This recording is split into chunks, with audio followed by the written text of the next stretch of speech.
professora Lucy Vidinha. Na nossa aula de hoje, nós vamos avançar mais 2 capítulos aí da apostila militar de vocês. O primeiro vai ser sobre funções quadráticas e o segundo a gente vai aprofundar um pouquinho sobre circunferência e círculo. Vamos comigo? Gente, função quadrática. Ainda estamos falando sobre funções, ou seja, temos uma variável dependendo de outra variável. Nosso x, nossa variável independente. E quem está dependendo desse x é o y, nossa variável dependente. A coisa especial que acontece aqui na função quadrática é justamente a sua lei de formação, que é f de x igual a ax ao quadrado mais bx mais c.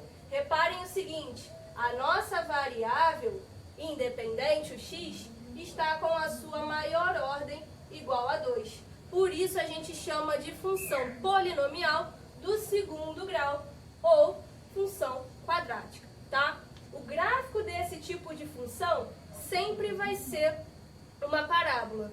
E de acordo com cada um dos coeficientes aqui da lei de função, essa parábola vai se modificando.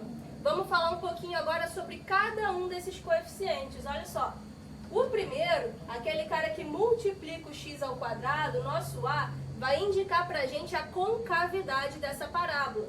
Ou seja, se o nosso a for positivo, maior do que zero, significa que nossa concavidade vai estar virada para cima. Agora, se o nosso a for negativo, menor do que zero, nossa concavidade, a parte aberta, vai estar voltada para baixo. Lucy, e se o a for zero? Gente, para ser função do segundo grau, o nosso a não pode ser zero. Por quê? Se o a for zero, 0 vezes x ao quadrado, todo esse termo aqui vai sumir. E aí só vai sobrar bx mais c. Ou seja, volta a ser função do primeiro grau, tá? Então, para ser quadrática, o a sempre tem que ser, obrigatoriamente, diferente de zero. Tudo bem? Próximo termo, gente, termo b. O b, pouca gente fala dele, é o cara que multiplica o x. Mas ele, às vezes, em questões gráficas, vai ser muito importante conhecer o significado geométrico dele. Que é o seguinte, gente, se o nosso b for negativo, significa que na hora que o nosso gráfico está passando no eixo y, a nossa inclinação vai estar decrescente. Que nem aqui, ó, na hora que a nossa parábola está passando no eixo y, a inclinação dessa região é decrescente. Agora, se o b for igual a zero, o b tudo bem ser zero, tá, gente? Se o b some, o ax ao quadrado continua existindo, continua sendo função do segundo grau, tudo bem? Então, o b, se ele for zero, significa o quê? Que a inclinação do gráfico na hora que passa no eixo y vai ser nula. Ou seja, significa que o nosso ponto aqui de simetria vai estar exatamente em cima do eixo y. Tudo bem? Agora, último caso, se o nosso b for positivo maior do que zero, na hora que o gráfico estiver passando no eixo y, nossa inclinação daquele trechinho vai estar crescente. Tudo bem, pessoal? E aí a gente chega no último termo, o termo solitário, o nosso c, o termo independente. Gente, se o nosso x aqui for igual a zero, vai sumir esse termo, só vai sobrar quem? O c, porque ele é o único termo independente da variável x, tudo bem? Ou seja, toda vez que o x for zero, a nossa função vai ficar igual a c. Significa o quê? Significa que no gráfico, o c vai ser justamente o valor que vai cortar o eixo y, tá? Daqui a pouco a gente vai ver isso no gráfico aqui embaixo.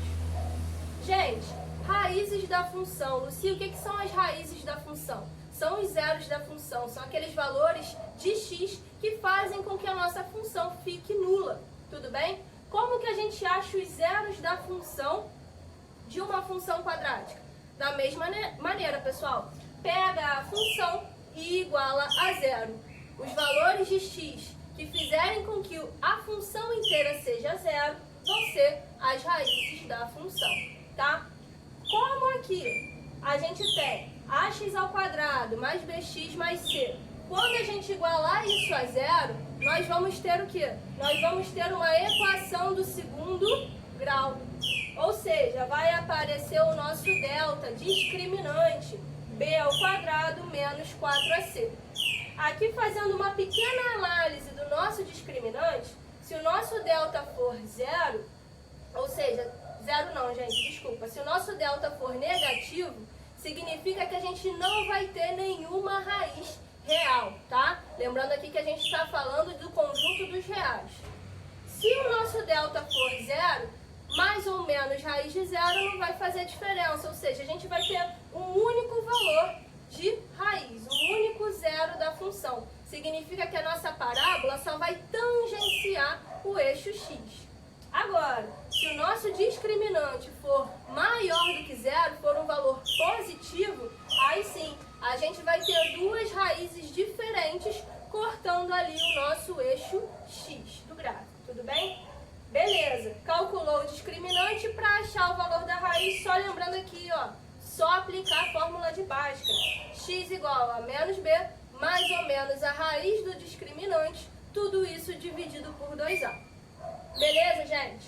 Tá faltando um detalhe aqui, falar sobre o vértice da parábola. O que seria o vértice da parábola, gente? É o ponto de inflexão. Ou seja, a parábola tem um trecho que ela está decrescendo e outro trecho que ela passa a ser crescente. O ponto de inflexão é esse ponto onde ela muda, tudo bem?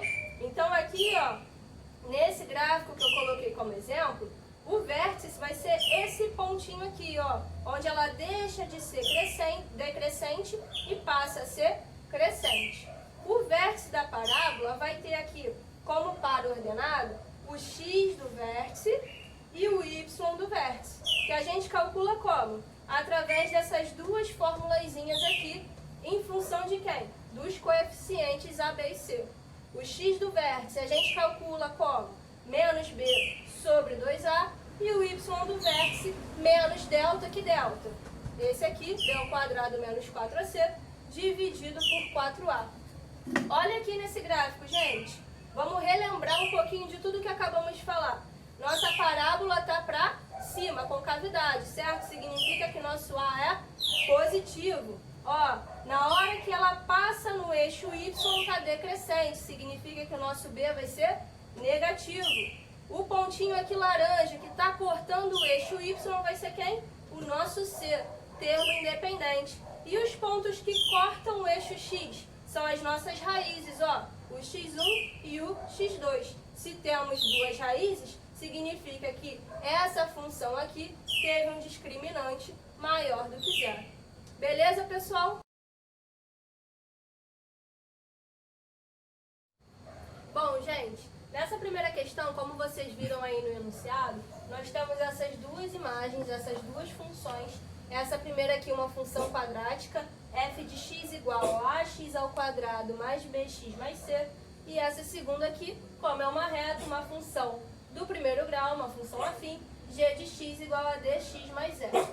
Na questão, são dadas 4 alternativas para a gente analisar aí e marcar qual delas é a correta. Tudo bem? Para isso, reparem que em todas as alternativas, a gente tem um jogo aí com os coeficientes de cada uma dessas funções. Então, vamos começar analisando esses coeficientes, tudo bem? Nessa primeira função aqui, ó, quadrática da aula de hoje, repara o seguinte, o nosso A, nosso coeficiente que está multiplicando x ao quadrado, ele não indica a concavidade? Nossa concavidade, ó, tá para baixo. Significa o quê? Que o nosso A aqui é menor que zero, ele é negativo, tudo bem? O B, pessoal, o B, olha só, na hora que passa no eixo Y, esse trechinho da função tá crescente. Significa o quê? Significa que o nosso B vai ser positivo, maior do que zero, tudo bem? E o C, nosso termo independente, ó, é o ponto que corta o eixo Y. Se ele está acima do zero, significa que o nosso C aqui é positivo também, tá? Agora, analisando os coeficientes da nossa função afim. Olha só, o D, que está multiplicando x, vai indicar o quê? A inclinação da reta.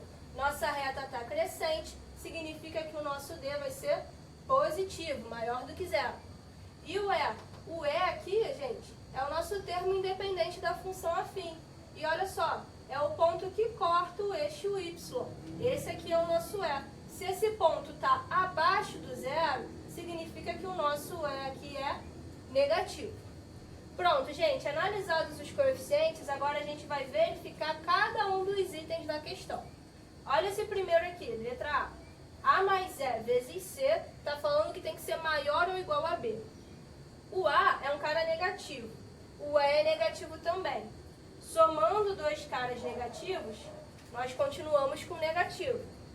O C é um cara positivo.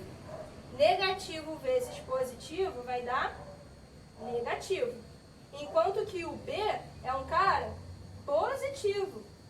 O número negativo pode ser maior ou igual ao número positivo? Não. Então essa letra A tá falsa. Beleza? Vamos verificar aqui agora o item B. Nós temos menos E. O E é um cara negativo. Se eu estou fazendo menos um número que é negativo, significa que esse trecho aqui, nosso numerador, vai ficar positivo. Então, ó, temos positivo aqui em cima. O D também é positivo. Se eu tenho positivo dividido por positivo, nós temos aqui um resultado positivo. Aqui no lado direito, a gente tem menos B. O B é positivo. Se eu estou fazendo menos um número positivo, esse resultado vai ser negativo. E olha só, um cara positivo pode ser menor que um cara negativo? Jamais. Significa o quê? Que esse item aqui está falso também. Partiu o item C, olha só. A vezes B vezes C. O A é negativo. O B é positivo. E o C é positivo. Menos vezes mais, menos. Menos vezes mais, menos. Então, esse produto aqui vai dar negativo. Agora, olha só. O E é negativo, o D é positivo. Positivo dividido por negativo vai dar negativo. Somar dois números negativos vai dar o quê? Negativo. Um cara negativo pode ser maior do que zero? Não, todos os negativos são menores do que zero, gente. Então, essa também está falsa. Só nos resta o item D. Olha só, a gente tem menos B mais A. O B é positivo, então o menos B vai ser negativo. O A é negativo, então a gente está somando dois caras negativos. Um negativo mais um negativo vai ficar um cara mais negativo ainda, né? Multiplicando aqui a letra E, que é o quê? Negativo também. Gente, negativo vezes negativo vai dar positivo. E aqui no segundo membro dessa desigualdade, o A é negativo e o C é positivo. Então, a gente tem negativo vezes positivo vai dar negativo. Olha só, positivo maior do que negativo. Sempre, todos os números positivos são maiores que os negativos. Então, o que a gente marca aí, letra D.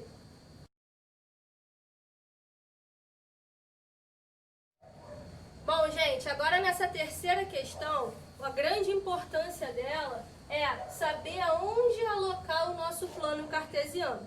O eixo X é tranquilo, porque ele fala que o eixo X tem que estar sobre quem? A Avenida das Nações Unidas. Agora, o eixo Y, ele fala que tem que passar em cima do ponto mais baixo da trajetória, que é justamente o quê?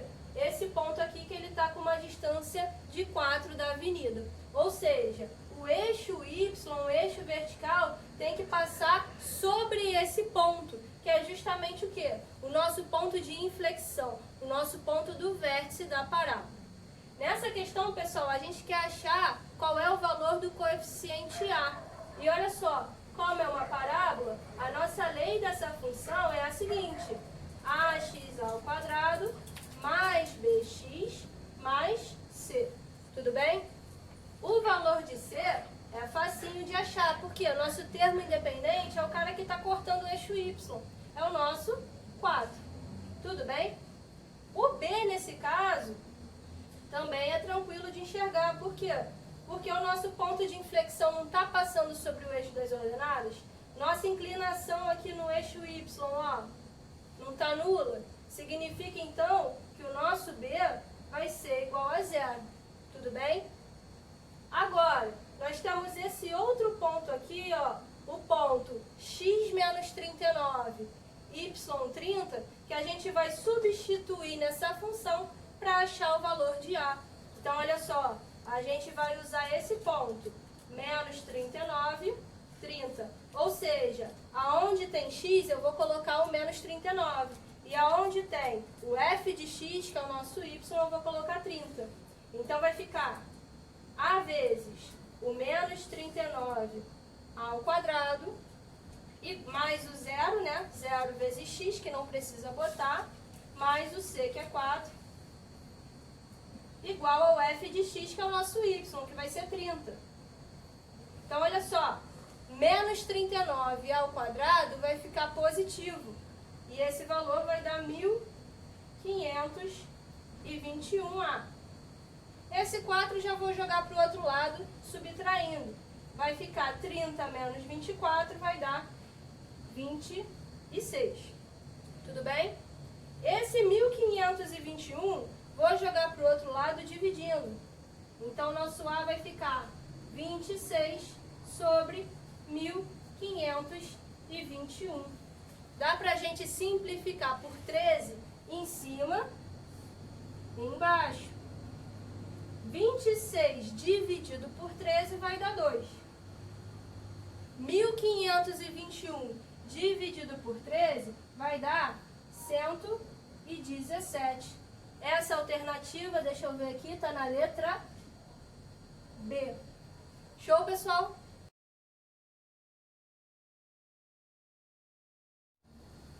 Bom, pessoal, agora a questão número 4 do Colégio Naval. Ele dá essa função aqui e ele pede que o valor de W seja mínimo. Só que ele pergunta não qual é o valor mínimo de W, ele pergunta qual o valor de X faz com que o nosso W seja mínimo. Gente, vamos lembrar um pouquinho sobre o vértice da parábola? Lembra que eu falei que o vértice é o ponto de inflexão? Então, olha só. Quando a nossa parábola está com a concavidade para cima, ou seja, nosso A é positivo, o nosso ponto de inflexão, o nosso vértice, vai ser o ponto de mínimo, certo?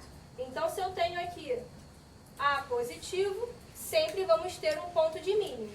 Agora, se eu tenho um A negativo, ou seja, concavidade para baixo, o nosso vértice da parábola vai ser o nosso ponto de máximo, tudo bem? Então, olha só, o vértice a gente pode usar para calcular os máximos e mínimos da função. Nesse caso, ele está interessado no mínimo, então vamos verificar uma coisa, olha só. O nosso A é quem? É 2 nonos. 2 nonos é um cara positivo. Se o nosso A é positivo, estamos com uma parábola com concavidade para cima, significa que nosso vértice vai ser mínimo. Então, tá tudo certo por enquanto, tá? A gente vai usar o quê? Se ele perguntasse qual o valor de mínimo do W, o W não é o nosso Y, a nossa função, a gente usaria qual fórmula? A fórmula do Y do vértice. Mas ele não está pedindo isso, ele está pedindo qual o X que faz com que o Y seja mínimo. Ou seja, na realidade, o que a gente quer calcular nessa questão aqui é qual o X do vértice. Tudo bem? X do vértice é menos B sobre 2A, então é só a gente substituir esses coeficientes aqui na nossa fórmula. O nosso B é o menos raiz de 6 sobre 6, então vai ficar menos o menos raiz de 6 sobre 6, lá no numerador. Lá no denominador nós temos 2 vezes A, o nosso A é 2 nonos, então vou botar aqui, ó, 2 nonos. Resolvendo isso, a gente acha o nosso valor do X do vértice. Então, olha só, menos o menos raiz de 6 sobre 6 vai dar raiz de 6 sobre 6 positivo. Tudo isso a gente vai dividir por quem? Por essa fração aqui de baixo. 2 vezes 2, 4, que é o 4 nonos. Divisão entre frações, pessoal, o que a gente faz? Multiplica a primeira pelo inverso da segunda. Ou, podemos aqui multiplicar cruzadinho. Lembram disso? Então, olha só, ficaria 9 vezes o raiz de 6, 9 raiz de 6. Tudo isso sobre quem? 6 vezes 4. Vou botar aqui, ó, 6 vezes 4. Esse 9 a gente pode simplificar com quem? Com o 6. Fica 3 em cima, 2 embaixo. Ou seja, nosso resultado final vai ser 3 raiz de 6 sobre 8. Isso está na alternativa letra B de biscoito. Foi, galera?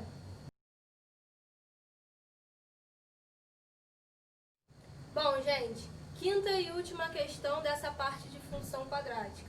É um problema que ele fala aí sobre o Mateus chutando a bola, certo? Fala que o Mateus está a uma distância de 4 metros da rede e fala também que a nossa rede está com uma altura de 3 metros. Ele fala que a trajetória dessa bola vai ser uma parábola, certo? E fala também que essa bola não encosta na rede. Se essa bola não encosta na rede, gente, nós já sabemos que a altura máxima dessa nossa parábola tem que ser maior do que 3, que é a altura da rede, certo? Então, isso significa que o nosso y do vértice tem que ser necessariamente maior do que 3. Se for igual a 3, vai encostar na rede, a gente não quer isso. Se for menor do que 3, também pode bater aí na nossa rede. Lembrando que esse gráfico aqui, ele está móvel, tá? Ele pode se mover tanto para cá quanto para cá, ele pode esticar, pode estreitar. A gente não sabe qual é essa lei da função.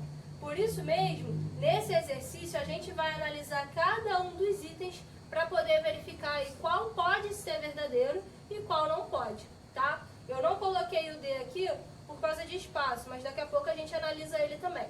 Vamos começar pelo item A, que está falando que essa lei da função pode ser a seguinte: f de x igual a menos x ao quadrado sobre 8 mais 2. Gente, primeiro pequeno detalhe, ó, nossa parábola tem que estar com concavidade para baixo, então o nosso A tem que ser negativo, tudo bem? E o nosso C, ó, como ele vai cortar o eixo y obrigatoriamente acima do ponto zero, por quê? Porque daqui para baixo, a bola não tem como ir para baixo do chão, tudo bem? Significa o quê? Que o nosso C tem que ser positivo. Em todos os itens, no D também, isso está válido, mas vale ficar atento a isso, porque em algumas questões você consegue eliminar a alternativa tranquilamente assim, tá? O que nos resta verificar então? Nos resta ver o quê? Se o y do vértice vai estar maior do que 3. É isso que a gente vai fazer aqui nesses itens. Então, no item A, lembrando que y do vértice é igual a quem? Menos delta sobre 4a. Então, seria aqui, ó, menos o b ao quadrado menos 4ac, tudo isso sobre 4a. A gente quer que isso seja maior do que 3. Mas olha só, o nosso b nessa questão é zero, não tem ninguém multiplicando x, não tem termo x. Então, esse cara aqui já sobe, certo? Porque é zero. Sobra quem? Menos o menos 4ac, ou seja, 4ac positivo sobre 4a. Gente, está todo mundo multiplicando, então, ó, corta o 4, corta o a. Significa que o nosso y do vértice aqui vai ser quem? Vai ser o próprio c, que no nosso caso é 2. 2 é um valor menor do que 3. Significa que essa função não pode descrever aí a trajetória da nossa bola. Então, a letra A está eliminada. Vamos fazer a mesma coisa para o item B. O item B, reparem o seguinte, também não temos o termo B, tudo bem? Só temos termo A e termo C. Então, da mesma maneira daqui de cima, o nosso y do vértice vai ser igual ao termo independente, vai ser igual a C. Nesse caso aqui, nosso termo independente é 3. Então, nosso y do vértice é igual a 3, mas nós queremos que ele seja maior do que 3. Ou seja, letra B também está de fora. Tudo bem? Vamos analisar agora a letra C, que está falando o seguinte, ó. Menos x ao quadrado sobre 16, mais x sobre 4, mais 15 sobre 4. Vamos começar da mesma maneira, verificando o y do vértice. Que vai ser, ó, menos o b ao quadrado. O b aqui é 1/4, né? Então, vai ficar 1 sobre 16, menos 4 vezes o 1, que é menos 1/16, vezes o C, que é 15/4. Então, esse é o numerador do nosso y do vértice. Tudo isso dividido por 4a, ou seja, 4 vezes menos 1/16, certo? Que aqui é o nosso a. Repara o seguinte, ó, esse 4 aqui de cima, posso simplificar com esse 4 aqui de baixo. E a gente vai ficar com o quê? Olha só, menos vezes 1/6 vai ficar menos 1/6. 1/6 não, gente, 1/16, hein? Cuidado. Menos vezes menos vai dar mais, vezes menos continua menos. E esse cara aqui, ó, 1 vezes 15, 15. E lá embaixo só sobrou 16, então menos 15/16.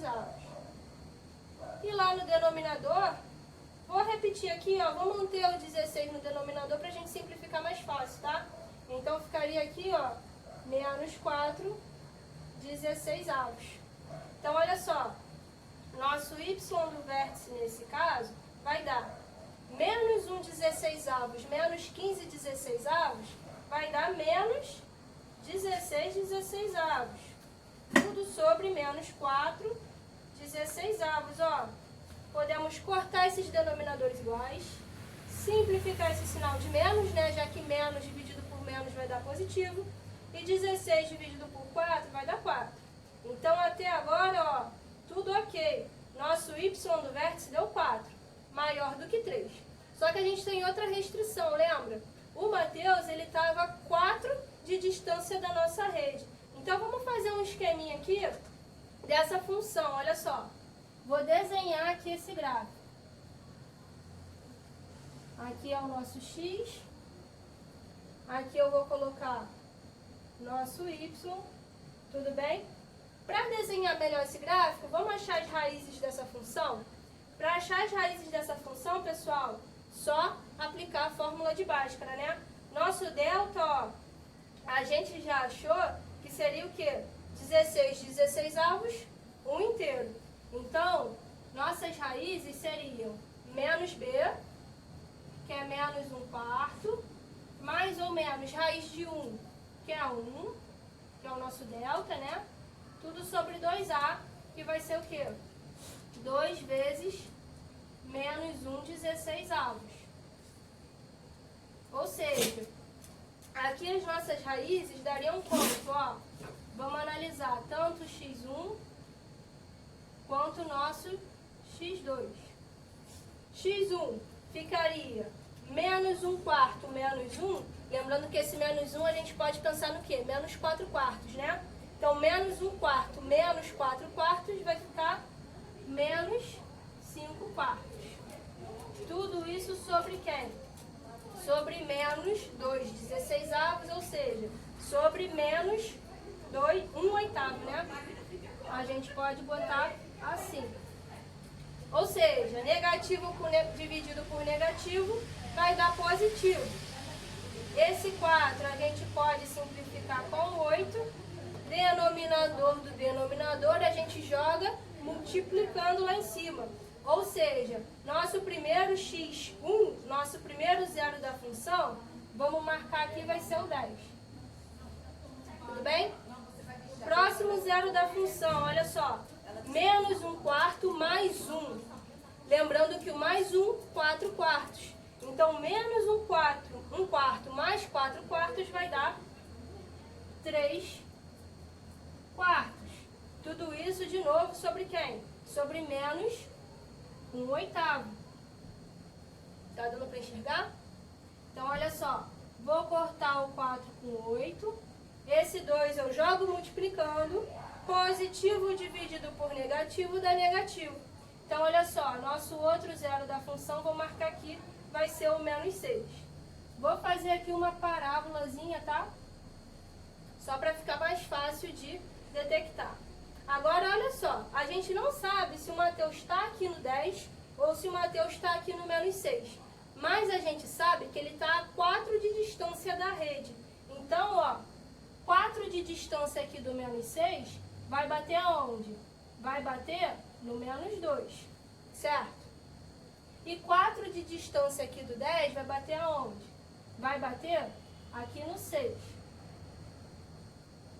Ou seja, significa que a gente tem que calcular o f de menos 2, calcular o f de 6, e esses valores têm que dar acima de quem? Acima de 3, que é a altura da nossa rede.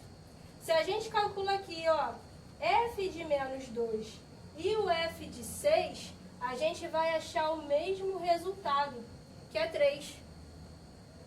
Ou seja, significa que nesse caso aqui do item C, a bola vai tangenciar na rede, tá? Ó, se a gente traça aqui o f de 2 e traça aqui o f de 6, ambos vão cortar nosso eixo y no 3. E a gente não quer isso. Tira um print aqui pra gente continuar com o item D. E aí, gente, tirou o print? Sim? Vamos lá agora para o item D, então, que é o único que nos resta, né? Então, vamos verificar aqui primeiro o nosso y do vértice. Olha só, nosso y do vértice, lembrando que tem que dar maior do que 3. Aqui seria, então, menos o valor de delta. O delta é b ao quadrado, ou seja, 0,2 ao quadrado vai dar 0,04, certo? Menos 4 vezes o nosso a, que é menos 0,1, vezes o nosso C, que é 4,8. Tudo isso dividido por 4 vezes A, ou seja, 4 vezes menos 0,1. Resolvendo isso aqui, pessoal, ó, menos o 0,04, eu vou repetir aqui, menos vezes menos, mais, vezes menos, menos de novo. 4 vezes 0,1, 0,4, vezes 4,8 vai dar 1,92. Enquanto que aqui no denominador, 4 vezes o menos 0,1 vai dar menos 0,4. Gente, menos 0,04 menos 1,92 vai dar menos 1,96.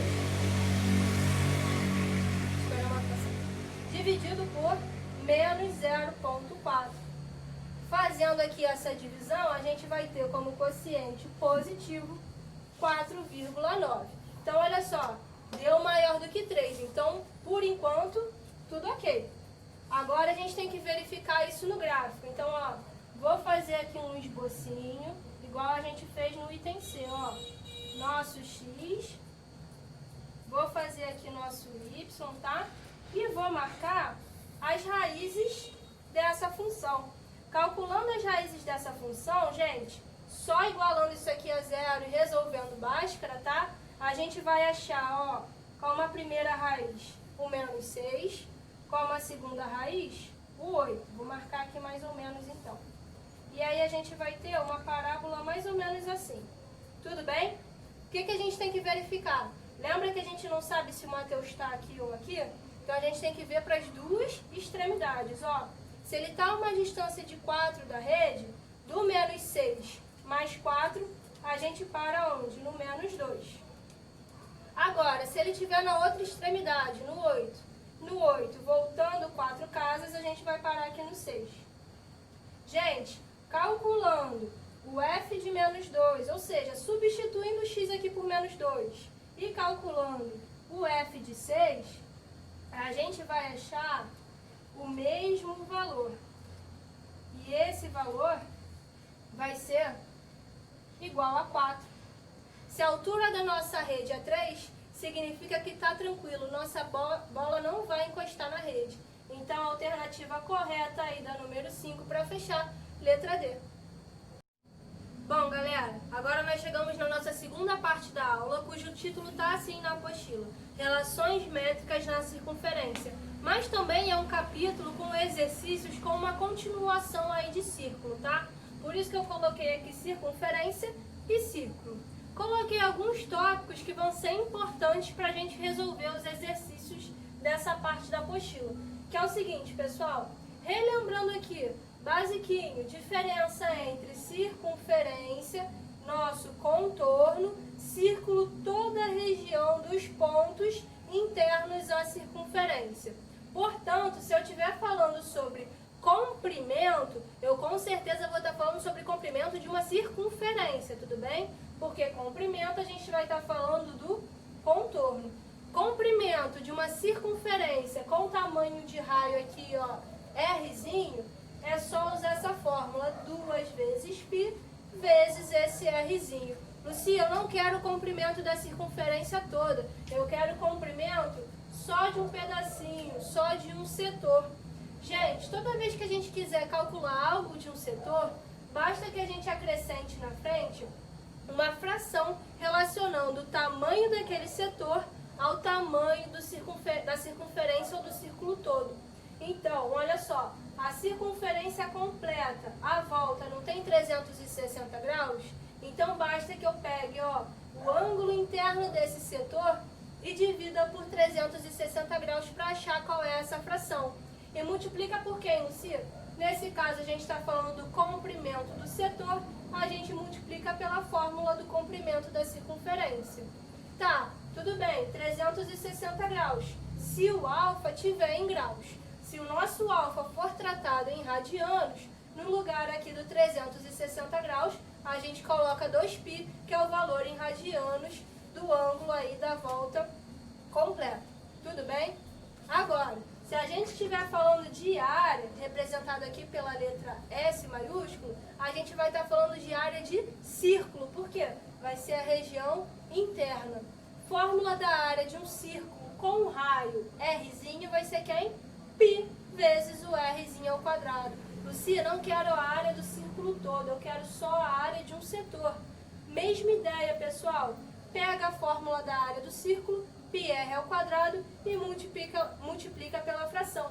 Que fração? A mesma, ó. Alfa, que é o ângulo central do nosso setor, dividido por 360 graus, que é o ângulo aí, ó, da volta completa. Mesma coisa, se tiver em radiano, no lugar do 360 graus, a gente troca por 2π radianos. Show? E aqui uma propriedade que a gente chama de propriedade dos segmentos tangentes, também chamado de regra das pontas, que é o seguinte: se eu tenho aqui uma circunferência e a essa circunferência estão passando duas retas tangentes, nesse ponto aqui, onde essas retas tangentes se encontram, a distância desse ponto até o ponto de tangência vai ter aqui um tamanho x, tudo bem? Essa outra reta tangente, a distância desse ponto de encontro ao ponto de tangência também vai ter que ser igual a x. Ou seja, esse tamanho aqui tem que ser igual a esse tamanho. Vamos para os exercícios?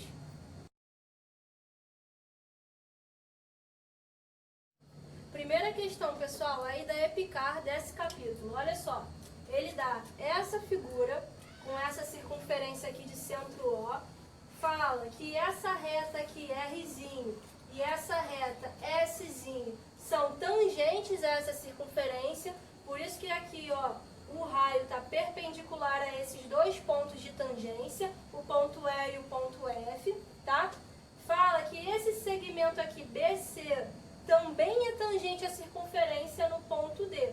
E o outro dado do problema, que eu coloquei aqui, ó, é que o segmento AE tem um tamanho de 20 centímetros. A pergunta desse problema, pessoal, é a seguinte: qual é o valor do perímetro desse triângulo aqui ABC? Então, o que a gente está querendo calcular nessa questão é o seguinte: o valor do perímetro do triângulo ABC. Tudo bem? Vamos começar pelo último tópico que a gente acabou de falar: propriedade dos segmentos tangentes. Pessoal, se essa reta é tangente e essa aqui também, e eles estão se encontrando no ponto A, significa dizer o quê? Que se AE mede 20 centímetros, todo esse segmento aqui, ó, AF, vai ter que medir 20 centímetros também. Tudo bem? Só que, olha só, os lados desse triângulo só vêm até aqui, até o ponto C e até o ponto B. Então, eu vou chamar esse trechinho aqui, ó, BE, de X. Se esse trechinho é X e o AE inteiro é 20 centímetros, significa o quê? que o trecho BA vai ser igual a 20 menos x centímetros, tudo bem? Só que olha só, esse segmento BC também é tangente à circunferência. E o BC se encontra com a reta R'zinho nesse ponto B. Ou seja, esse trecho aqui BE tem que ser igual ao trecho BD. De novo, propriedade dos segmentos tangentes. Então, se esse trecho vale x, esse trecho aqui BD vale x também. Tudo bem? Vamos fazer a mesma coisa aqui embaixo. Olha só. Esse FC vou chamar de y. Show? Se aqui vale y, significa que F vale 20, FC vale y, então o AC vai valer o quê? 20 menos y. E aqui, de novo, propriedade dos segmentos tangentes. Olha só, esse segmento BC e a reta Szinho se encontram no ponto C. Ou seja, FC e DC tem que ser segmentos com o mesmo tamanho. Se esse trechinho a gente chamou de Y, o DC tem que ser Y também. O que nós vamos fazer agora? Ó, temos os três lados do nosso triângulo. O lado AB valendo 20 menos x, mais o lado, vou até botar parênteses aqui, ó, mais o lado AC valendo 20 menos y, mais o lado BC, que é quem? X mais y. Então ficou assim, gente, ó, o cálculo do nosso perímetro. 20 menos x tem um mais x aqui, mais o 20 menos y tem um mais y aqui. Então, olha só, menos x mais x, anulou. Menos y mais y, anulou. 20 centímetros mais 20 centímetros, nosso perímetro vai ser igual a 40 centímetros. Essa solução está na alternativa letra C.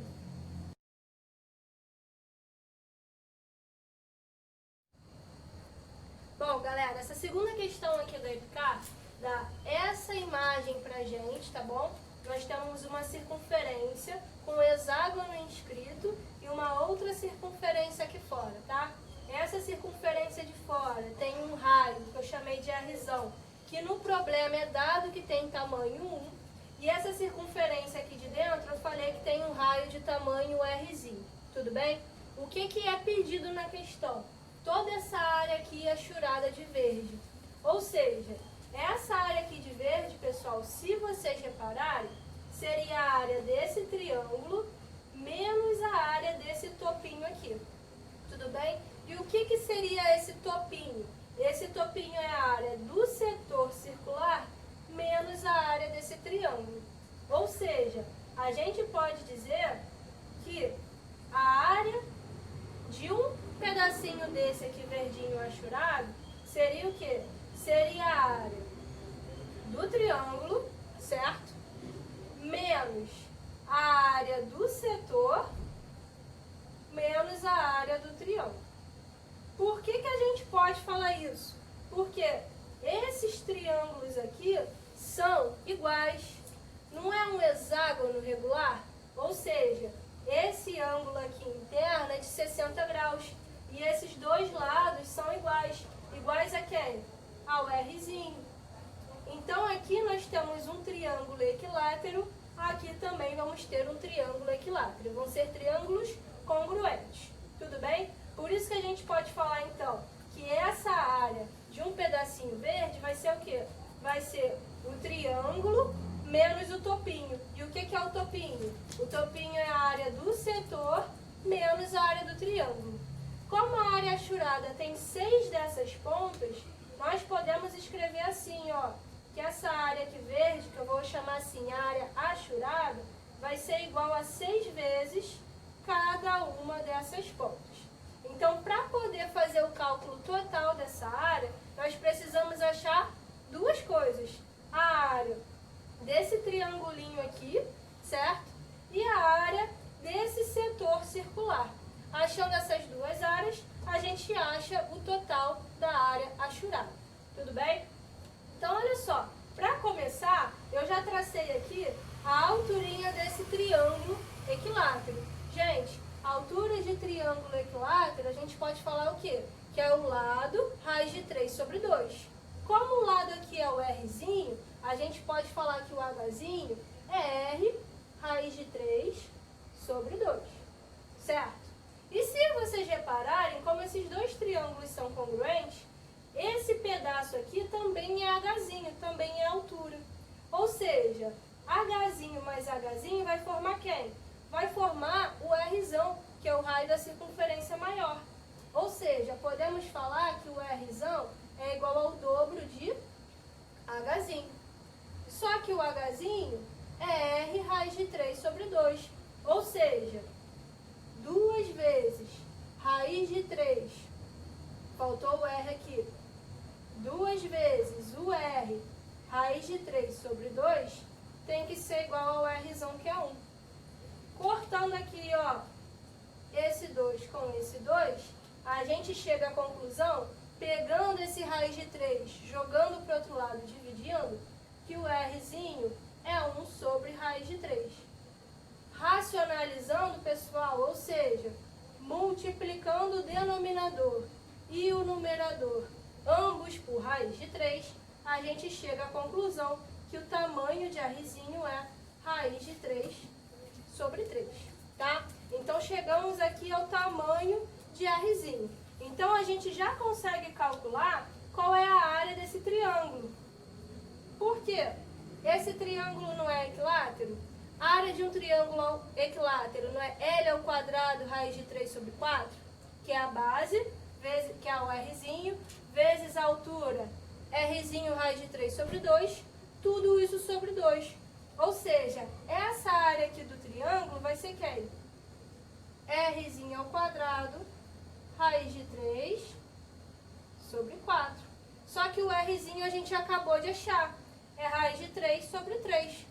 Ou seja, aqui, essa área desse triângulo ficaria raiz de 3 ao quadrado dá 3. Sobre 3 ao quadrado dá 9. Vezes raiz de 3, tudo isso sobre 4.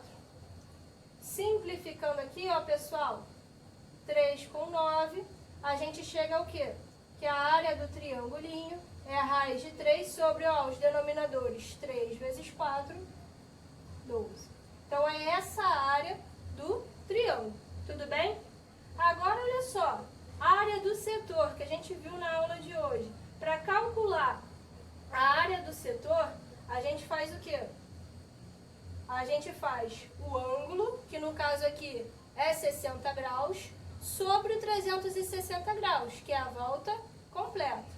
Então, ficaria, ó, 60 graus sobre 360 graus, vezes o quê? Vezes a fórmula da área do círculo, que é πr ao quadrado.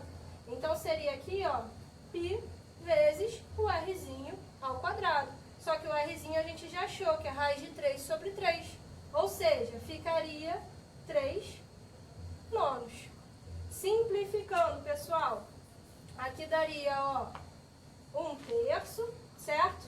E aqui, 1/6. Ou seja, a área do nosso setor seria a mesma coisa que π sobre 6 vezes 3, 18. Então, já achamos a área do setor, já achamos a área do triangulinho. Agora, é só jogar aqui na fórmula que a gente criou para a área achurada e a gente acha o resultado. Olha só, antes de sair substituindo, se liga nesse detalhe. A gente pode simplificar um pouquinho mais isso aqui. Fazendo o seguinte, ó. 6 vezes área do triângulo menos área do setor. Menos vezes menos vai dar mais. Então, vai ficar mais área do triângulo. A área do triângulo mais a área do triângulo vai dar 2 vezes a área do triângulo menos a área do setor. Vamos, então, agora só substituir nos valores que a gente achou. Então, nossa área achurada, olha só, seria 6 vezes 2 vezes a área do triângulo, que a gente achou raiz de 3 sobre 12, menos a área do setor, que a gente achou π sobre 18. Ó, esse 2, vou simplificar com esse 12, vai ficar um 6 aqui embaixo, certo? 6 com 18, MMC, vai ficar um 3 aqui em cima, multiplicando. Então, olha só, nossa área achurada, 6 vezes 3 raiz de 3, menos π, certo? Tudo sobre 18. Esse 18 a gente pode simplificar com quem? Com esse 6 multiplicando. Sobra o quê? Sobra um 3 lá embaixo. Ou seja, 3 raiz de 3 dividido por 3, raiz de 3. Menos π sobre 3, menos π sobre 3. A gente repete, olha só. Então, essa aqui seria o valor da nossa área achurada. Isso está na alternativa, pessoal? Letra A. Beleza?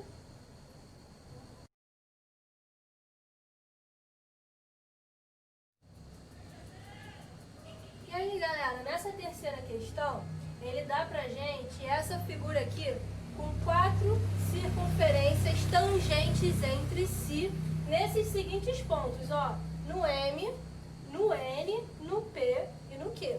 Essas 4 circunferências aqui com os 4 centros marcados, tá? O1, O2, O3 e O4. O que é pedido nessa questão é o perímetro dessa região laranja aqui. Qual é o comprimento dessa região laranja? Ela fala na questão que é um fio inextensível, ou seja, a gente não pode esticar nem contrair esse fio. Tudo bem? O raio dessas 4 circunferências iguais é igual a 10 centímetros. Então, a gente pode começar essa questão, ó, fazendo o seguinte. Essa reta aqui está se ligando a essas 2 circunferências nesses seguintes pontos de tangência.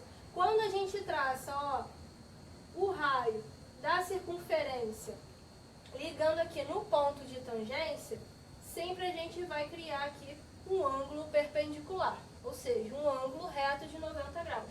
Tudo bem? Fazendo isso aqui e isso aqui, a gente pode falar com tranquilidade o seguinte, olha só, que isso aqui tem a medida do raio de 10 centímetros e esse trechinho aqui também. Se aqui mede 10 e aqui mede 10, significa que nesse trecho aqui reto, nós temos uma medida de 20 centímetros. Isso vale, pessoal, para esses 4 trechos, ó. Esse aqui de cima, esse aqui da direita, esse aqui de baixo e esse aqui da nossa esquerda, ó. Sempre ligando os pontos de tangência das circunferências. Então, aqui, nesse perímetro, a gente já tem somado, ó, 4 vezes 20 centímetros. Vou anotar isso aqui embaixo, ó. 4 vezes os 20 centímetros. Só que ainda está faltando, gente, ó, essas 4 regiões aqui arredondadas. Que é o quê? São os comprimentos dos setores dessas 4 circunferências. Deixa eu marcar isso aqui também.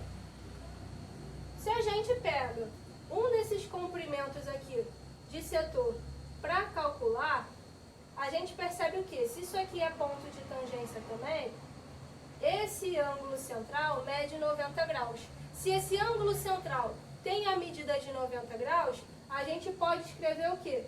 Que o comprimento desse setor vai ser 90 graus sobre 360 graus, vezes quem? Vezes a fórmula do comprimento da circunferência, que é 2 vezes π vezes r. Isso vai acontecer, gente, nos 4 comprimentos. Ou seja, a gente pode botar aqui, ó, mais 4 vezes esse valor. O 90 sobre 360 graus que simplificando, gente, dá exatamente quem? 1/4 da nossa circunferência vezes o 2 vezes π vezes o R, que tem a medida de 10 centímetros. Então, esse aqui é o nosso cálculo. Só vamos simplificar.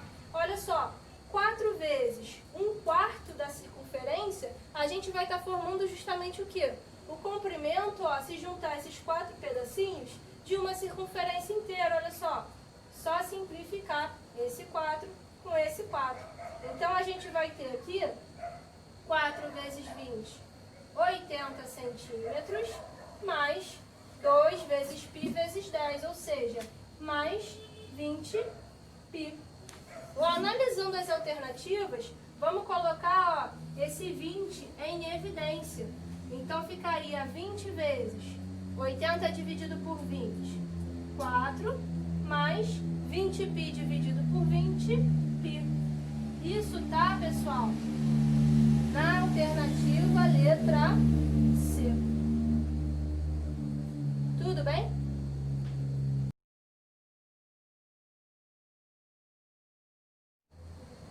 Aí, pessoal, chegamos na nossa última questão da aula de hoje.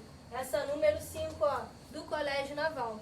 É passada essa imagem para nós, certo? Nós temos aqui uma circunferência dentro de outra circunferência.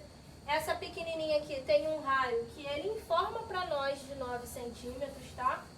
E essa região aqui que a gente chama de coroa circular é preenchida por N pecinhas desse tipo, onde cada uma dessas pecinhas tem uma medida de área de 12 π centímetros quadrados.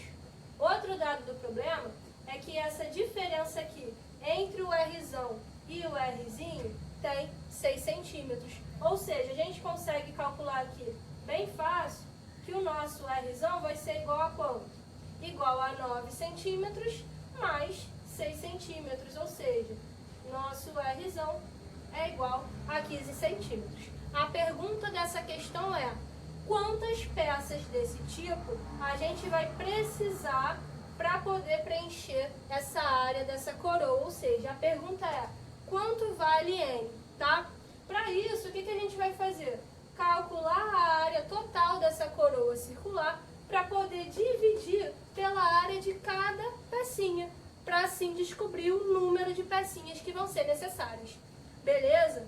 Gente, para calcular aqui, ó, a área da coroa, gente, a área da coroa é nada mais nada menos que a área da circunferência grandona menos a área da circunferência pequenininha. Ou seja, a gente pode escrever assim, ó, π vezes Rzão ao quadrado, que é a área da circunferência maior, menos π vezes a Rzinho ao quadrado, que é a área da circunferência menor, tá? Também podemos escrever assim, ó, π em evidência vezes Rzão ao quadrado menos Rzinho ao quadrado. Gente, já sabemos o Rzão, já sabemos o Rzinho. Então, só substituir, a gente já acha a área dessa coroa, olha só. Então, a área da coroa vai ser igual a π vezes o Rzão, que é 15, ao quadrado, menos o Rzinho, que é 9 ao quadrado. Para simplificar essa conta aqui, a gente pode lembrar, ó, daquele produto notável, aquela fatoração, diferença de quadrados. Ao invés de fazer o 15 ao quadrado, fazer o 9 ao quadrado e depois subtrair, a gente pode reescrever isso como um produto entre 15 mais 9 e 15 menos 9. Lembra? Produto da soma pela diferença. Ou seja, a gente pode escrever isso, ó, como π vezes 15 mais 9, 24, vezes o 15 menos 9, que vai dar 6. Beleza? Não vou nem fazer essa multiplicação. Por quê? Porque essa área da coroa, para achar o número N de peças, nós vamos pegar a área dessa coroa que a gente acabou de achar e dividir pela área de cada pecinha, que ele informou para a gente no problema. Então, olha só, a área da coroa, π vezes 24 vezes 6, dividido pela área da pecinha, ó, que é 12π. Vou simplificar π com π, e o 24 com 12. Vai sobrar um 2 lá em cima. Resultando em que, gente? 2 vezes 6. Resultado final, nós teremos então 12 peças para preencher essa figura. Isso está no item D. Beleza, pessoal? Bom, nós vamos ficando por aqui. Um beijão. Qualquer dúvida, é só deixar nos comentários. Até a próxima!